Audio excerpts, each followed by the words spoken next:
Азаматтарға арналған үкімет мемлекеттік корпорациясының Түркістан облыстық филиалының Кентау қалалық бөлімі тұрғындардың ең көп сұранысқа ие мекемелерінің бірі. Мұнда күн сайын қала халқы мемлекеттік қызметтерді жедел әрі сапалы алу үшін жүгінеді. Орталықта бір күнде 400-ге жуық азаматқа түрлі мемлекеттік қызмет түрлері көрсетіліп келеді. Құжат рәсімдеу, анықтама алу, жылжымайтын мүлікке қатысты қызметтер, жеке куәлік пен төлқұжат құжат рәсімдеу орталықта көрсетілетін негізгі қызметтердің қатарында.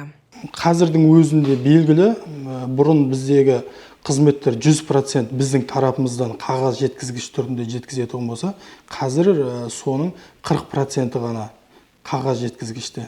60% электронды түрде уже цифровизацияға өттік деген сөзді ол. 40% қалды, енді уақыт келе оны да азайтады деген ойдамын, себебі көп услугалар қазір электронды базаларда қосылып жатыр. Бүгінде мұнда 25-ге жуық білікті маман тұрғындарға сапалы әрі жедел қызмет көрсету бағытында еңбек етуде. Әрбір келушінің өтініші заң талаптарына сай қабылданып, белгіленген мерзімде орындалады.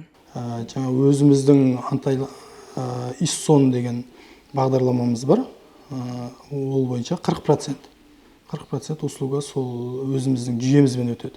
Көбісі егов порталымен электронды түрде. Бізде қазір ең маңызды болып жатқан халықтың көпшілігі тұрғын үй мәселесімен келеді.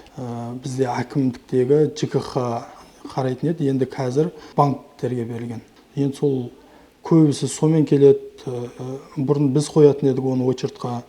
Қазір енді олар келеді да қайқа барып қоямыз дейді. Енді өзінің арнайы сайттар бар, соларға біз кеңес береміз, және осы жақтан көмектесеміз. Орталықта электронды кезек жүйесі толық енгізілген. Бұл өз кезегінде азаматтардың уақытын үнемдеуге және ұзын сонар кезектің алдын алуға мүмкіндік береді. Сонымен қатар мүмкіндігі шектеулі азаматтарға да қолайлы жағдай жасалған. Мамандардың айтуынша, соңғы жылдары көрсетілетін қызметтердің басым бөлігі цифрландырылып, өтініш беру мен құжат қабылдау үдерісі айтарлықтай жеңілдеген. Бұл тұрғындар үшін де, қызмет көрсетуші мамандар үшін де тиімді. Тұрғындарға қолайлы әрі ашық қызмет көрсету Кентау қалалық халыққа қызмет көрсету орталығының жұмысының басты бағыты. Мұнда халыққа қызмет көрсету мәдениеті күннен күнге жақсарып келеді. Ұлдархан Уәлиханқызы, Есболат Тұрмаханов, Сақ ақпараты.